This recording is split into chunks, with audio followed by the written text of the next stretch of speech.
Hello and welcome to Voices of Parenting podcast. I am so glad you're here. My name is Mussi Diskin. I am an advanced nurtured heart approach trainer. I am a parenting coach. I am also an inner wealth coach, which means that I help people rediscover and connect to the people that they truly were all along, but may have gotten forgotten along the way. So to find out more about me and what I offer, you can check out mussidiskin.com, contact me through there, respond to this podcast, find me on social media. I would love to connect and I would love to hear your feedback. To sponsor a Voices of Parenting podcast episode, please reach out to energizinghearts@gmail.com. Thank you for being here, and I hope you enjoyed today's episode.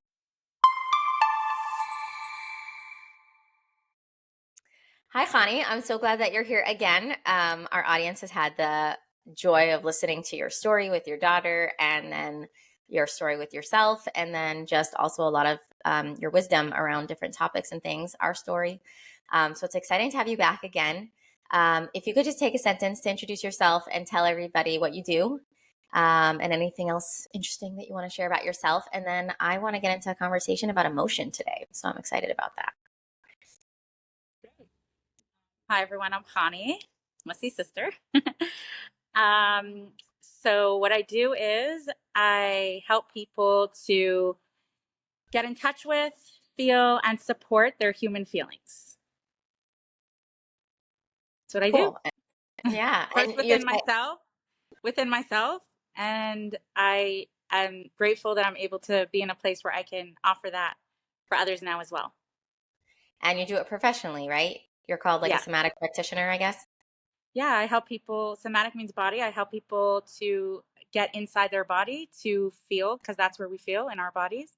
A lot of times we're running away in our mind and our heads, through thoughts or busyness and distractions, because it could be really uncomfortable to feel feelings and to be in our body if we were never taught or were never allowed or shown how to support the feelings that are coming up inside. But when we are able to support our feelings inside, then we don't need to run. We can actually stay and we can support them so that we can give them what they need. So I'm a somatic practitioner. I help people get in touch with their bodies and with the feelings that are inside, and I help them support their feelings. That's awesome. So I kind of want to go with you. I'm so lucky that I have all of these different siblings that I can tap into so many different areas of expertise because you're all so talented in different professionals in different, like slightly different, a lot of the same, but slightly different areas of expertise. So I wanted to dive into this idea of emotions from a parenting perspective. I think like as parents thinking about our children and their emotions really in a very basic level. So I want to just ask you like this, like our kids have big feelings, they'll cry, they'll scream, they'll be angry. And I think a lot of us maybe grew up or saw the older generation just really shut that down, tell kids to stop crying, take it, even now with a lot of practice on mindfulness, I'll hear parents try to walk their kids towards calmness as fast as possible in maybe a more loving way, where it's different than the yelling, stop that right now, I'll give you something to cry about. It's more loving, but it's still, okay, let's take deep breaths, close your eyes. Okay, 1, 2, let's stop, wipe the tears away. We're okay, you're okay, and try and like rush through the emotional part of it to get to like a calm equilibrium. And on the outside, without, the education and understanding, I would look at that and I don't say because I know better, but I could think that like, that's great. That's so functional. Like they're helping their kids to feel better faster. And don't we all want to feel better? And don't we want our kids to be able to play and get along and do what they have to do and learn? And we're helping them be happy. Like we want people to be happy. And why don't we want to rush our kids past their emotions or help them to learn to shut down their emotions so that they can be, and again, I'm not saying yelling, I'm saying even in a loving way.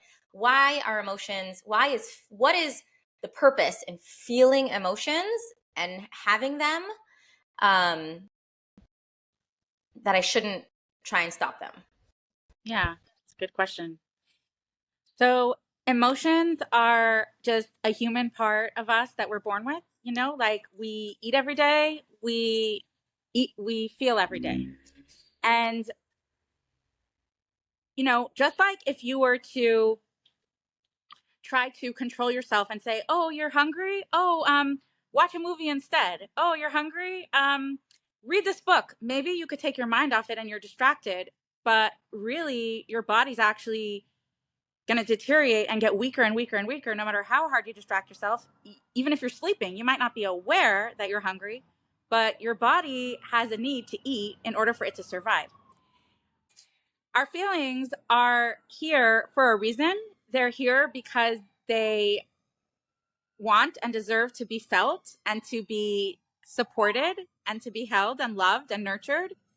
And when we don't allow them to be felt all the way through, then they get stuck inside and they actually grow. And although we might stuff them and not be aware of them and think that we're fine, they will come up in other ways.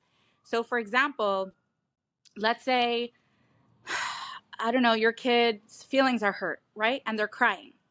So if you say, it's okay, it doesn't really matter, she didn't mean it that way, come, eat this candy or whatever, right? They might stop crying. Wow, they're over it. They look better. But actually, why are the tears there and why are they feeling the hurt? Because that's their body's way of releasing and processing and working through the feelings to be able to get to the other side where it no longer hurts as much. So in the moment, the feelings look like it's something negative or it's something bad because it's uncomfortable or because they're sad. But actually, what I've learned to look through my own feelings and other people's feelings is actually it's beautiful because this is the healing. This is the remedy. This is what is helping them get to feeling better by experiencing it, by feeling it, It's a process and it's actually a beautiful thing. And I always say it's like a wave, like if you don't know that there's the wave is going to come down and to relax on the other end, you just see it going higher and higher. You're like, oh my gosh, I need to stop it right now. There's no end to it.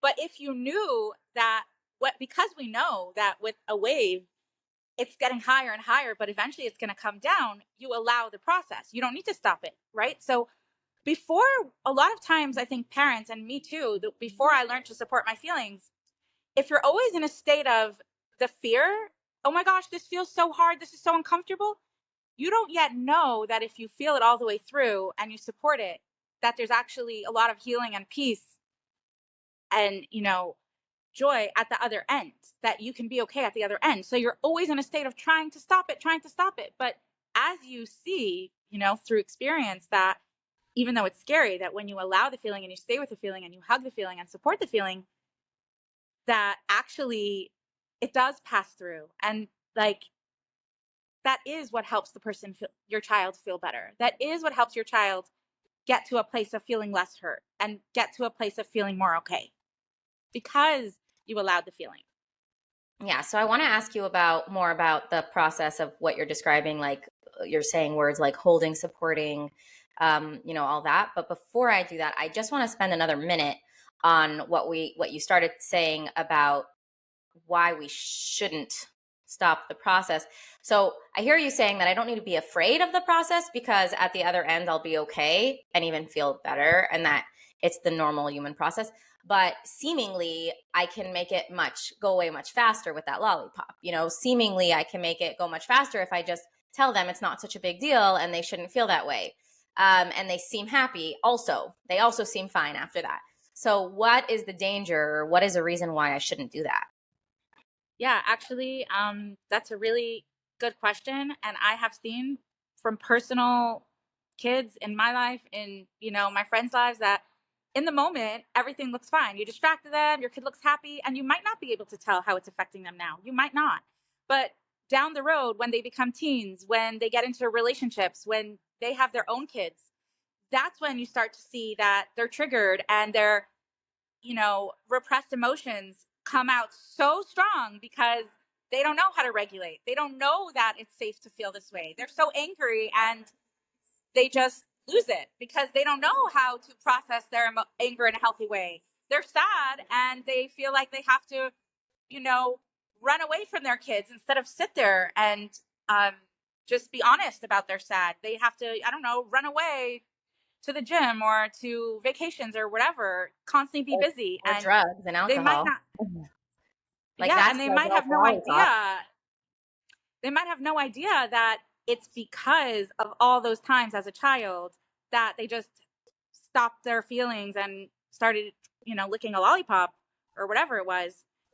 But actually, without realizing it in the moment, even though it looks like it's okay, there's so much damage and pain and reactivity that comes from feelings that were never felt and never expressed. They're all still there. All those unexpressed feelings are still there, crying, screaming, angry, sad. They're all still there. It's just we cover it up and run away from them so we don't realize that it's there. And that's part of the reason why, as adults, so many adults, myself included, before I felt my feelings, like, we don't know why we have anxiety. We don't know why we can't sit still. We don't know why it's hard to be present with ourselves and with our kids. Like, everything seems fine, I have a good job. Like, I don't know what's wrong. Like, actually, when you have a lot of feelings that were never felt all the way through, that's anxiety. Anxiety is all those unheard feelings screaming, saying, hear me, listen to me, listen to me. And we just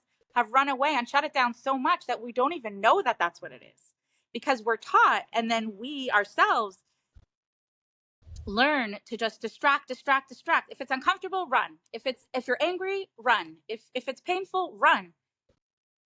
So we're just running and we're just chasing the next high or the next distraction and thinking, oh, this distraction didn't make me happy. I need a bigger one.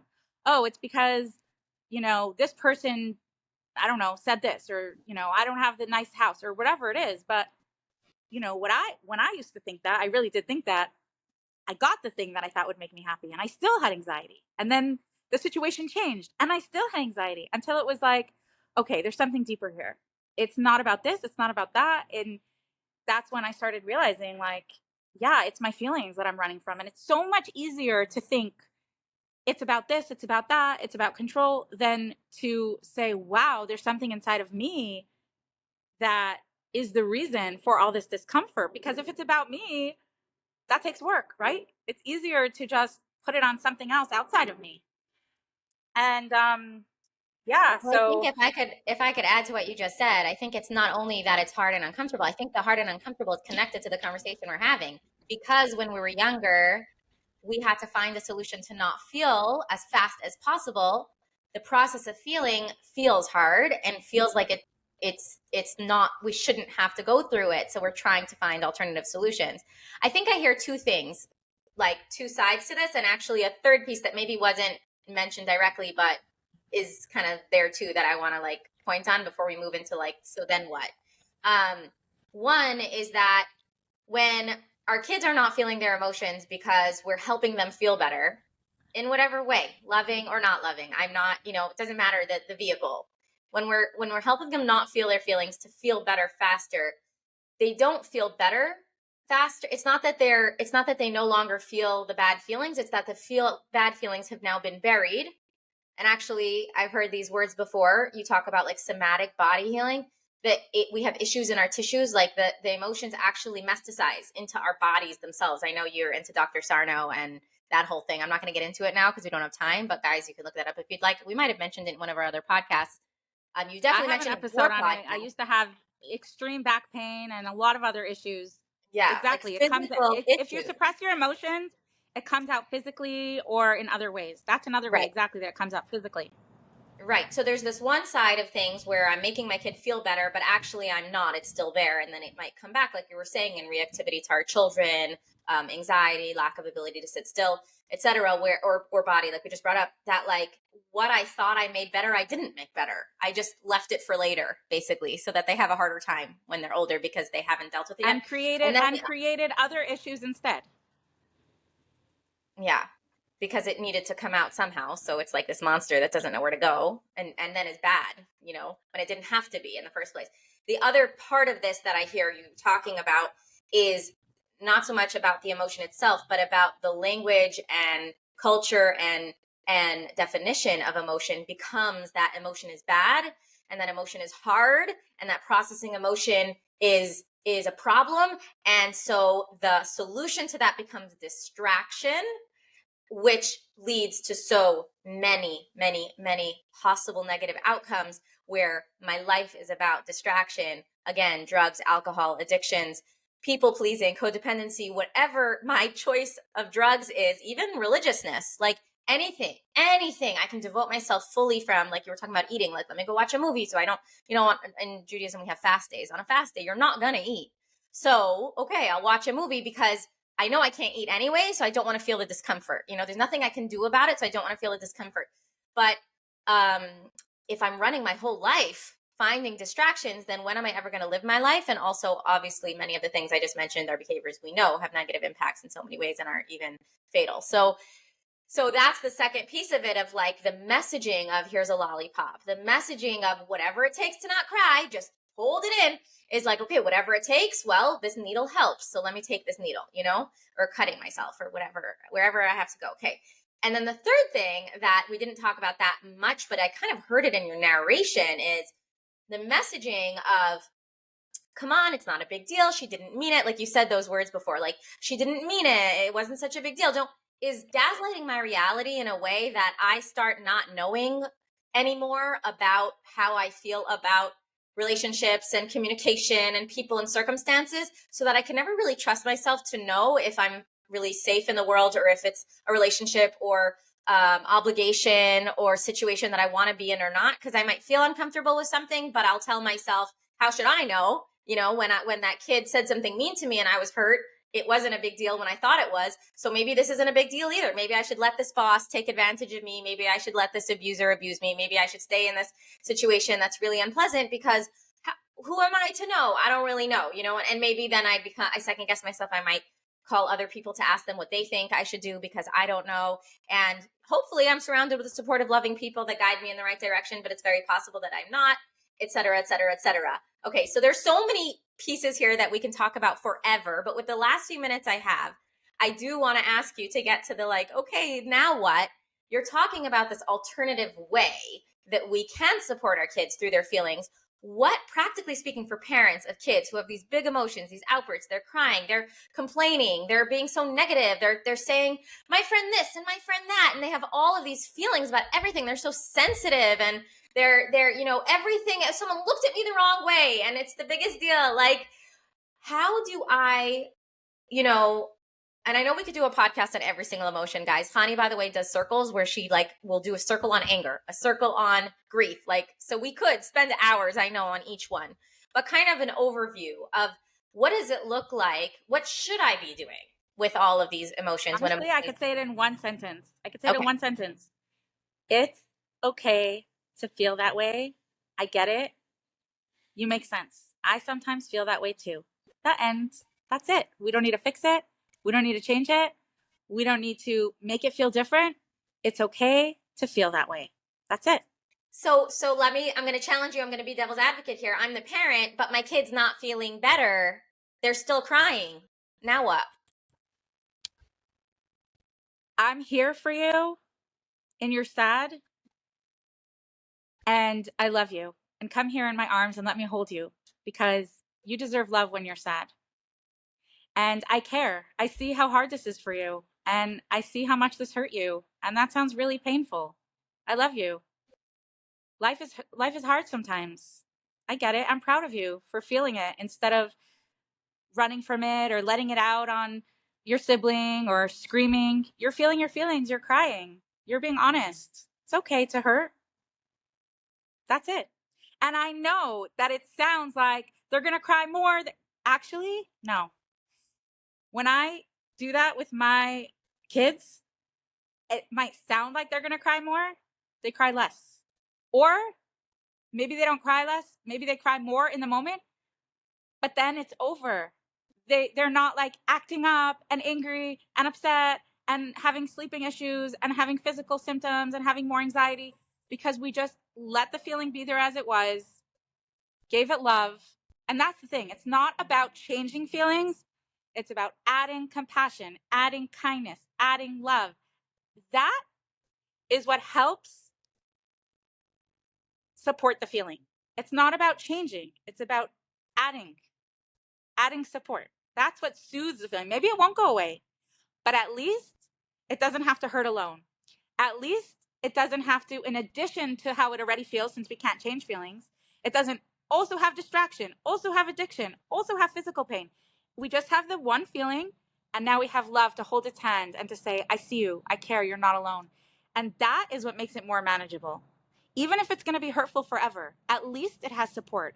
At least it has someone holding its hands and saying, I love you in this feeling. I'm not going to abandon you and leave you and make you feel like you're a bad person for feeling this, because that is so much worse than the actual tears and hurt to begin with.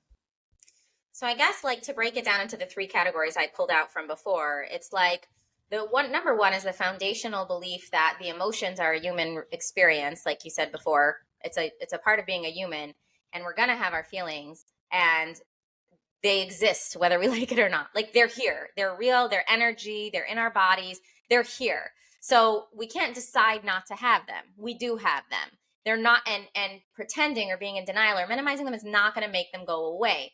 So that's like the number one foundation of, like, my kids coming with me with these big emotions, they really have them. They really are blank. And to name it and label it and validate it isn't making it exist when it didn't before. It existed, and I'm now just receiving it and seeing it and calling it for what it is, and normalizing the human experience by so it's like, whether I like it or not, maybe I am going to be late for a meeting, and maybe it's not the best time, for tears, and maybe it's really hard, but there are things that are hard. If my kid fell and hurt their leg really badly, I would have to do that too. And you know what? Those are my feelings to work through. Do you think I am very annoyed when I'm busy and my daughter's crying? I don't have patience. I want to say, stop it. I want to say all those things. I'm frustrated. It's about me feeling my frustration and putting my hands on my heart and saying, oh my gosh, it's so hard being a mom sometimes. I get why you're frustrated. It's okay to feel frustrated. You're human. It's okay. It's about whatever my feelings are about my kids' feelings, supporting that. Right. So I think there's the understanding that also brings to freedom and permission, that I don't, not only are emotions here for real, but, like, that also means that I don't have to make it better, which gives, not only can I not make it better, I don't have to make it better. It's not my responsibility. So I don't have to hold that. I don't have to hold that as a measuring stick of, like, am I being a good mother right now? My kid's still crying, or, is my kid messed up? Do they have a problem? Do they need to go to a doctor because they cry so much? Like, it's not a matter of that, because there's no reason to make them stop crying. They're crying is a human experience, and it's going to happen for as long as it happens. And it just is, just like anything else. It's just like, I wouldn't say, you shouldn't be bleeding right now, we're going to a wedding, why did you get a cut? Like, you can't help it. Like, there's emotions here. So yay for that. We have to, like you said, work through our own stuff. And then the piece of, like, okay, so I don't have to change it. I shouldn't change it. I can't change it. So what do I do? That's the piece where you're saying, like, just be there and like you said, add the compassion, add the love. Like, I'm here, like if someone had 103 fever and they were throwing up, like, they'd want to have a loving presence with them. So it's like, you're feeling all these emotions. I just want to be here with you. That's all. Like, yeah. Yeah. And something that really helps me as a mom is, I have teens and younger kids, and with my teenage kids, I didn't let them feel their feelings. I did try to fix their feelings, and I see how it caused issues later on in life. I see how those Band-Aids, caught up with them. So now with my younger ones, when they're having feelings and it's so difficult and it's so hard, I remind myself, I know it's hard and I know it's difficult, but you are creating, like, the ability for them to be freer as they get older. Like, you are avoiding so many issues. Sometimes the feelings don't catch up with us till we're teens. Sometimes they don't catch up with us till we're married. But if I take care of them now, I'm avoiding that, like, people have that, like, breakdown eventually. It's going to happen. So I'm so glad it's happening now, so that I can support it now, so that it's not going to be this major life altering crash when they can no longer run because it's Right. too explosive. Right. And I love that because that is the truth of it also, that people should know that there's value not only in the what we talked about, like the re-messaging, that you don't need to go numb. It's okay to feel your feelings. It's a wave. It's gonna there's gonna be another side. You're safe. It's okay. That beautiful message we're giving our children by being there with their feelings and not trying to fix it. And in addition, the non-gaslighting, the saying like your experience makes sense. You're like, you can trust yourself. If that felt hurtful, it's because it was hurtful. And it's not about the other person. It's about supporting you and taking care of you. And what can we do for you when you're in a hurtful situation, et cetera, et cetera. But also, it's also about the like physical or maybe physiological reality that them feeling their feelings now means that the energy has been processed and is now actually gone, and there is no residual effect. Like trauma is really just something that happened that wasn't fully processed, so it's still there years later, and so it's affecting you. The ability to fully process any experience we have, whether it's the tiniest little annoyance or it's the biggest situation, exists in the human ability. We were created to be able to live our lives and process our lives. This brain of ours and social stuff gets in the way of us allowing that normal process we know how to do. Kicking, screaming, crying, whatever it is that our kids are doing, that's the natural process to Totally. literally work through what's happening so that they can feel better. I always find it fascinating how my kids, they'll be in huge emotion, like huge.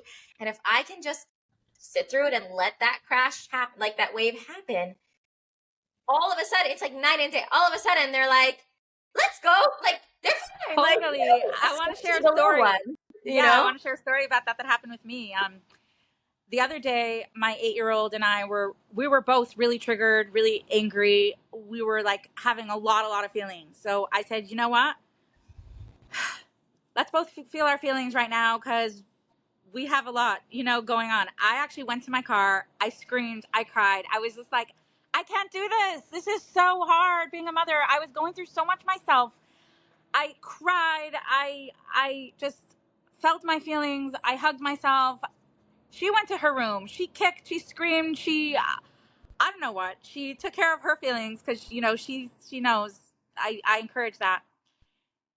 And then I came back into the house, and she came out of her room, and I came back from the car, and we just carried on, and there was nothing bad. Like, I was having a human moment. She was having a human moment. We just let it out and just expressed it and just came back and had a beautiful moment. Imagine if I was trying so hard to hold back my frustration, and she was trying so hard and I was trying to force her to be respectful and like not feel her angry. It's okay.